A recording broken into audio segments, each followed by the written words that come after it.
हनुमान् श्रीपदो वायुपुत्रो रुद्रो नघोजरः अमृत्यवीरवीरश्च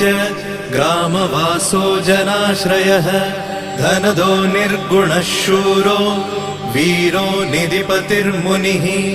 पिङ्गाक्षो वरदो वाग्मी सीताशोकविनाशकः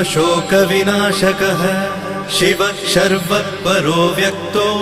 व्यक्तो धराधरः पिङ्गकेशः पिङ्गरोमा श्रुतिगम्यः सनातनः अनादिर्भगवान् देवो विश्वहेतुर्जनाश्रयः आरोग्यकर्ता विश्वेशो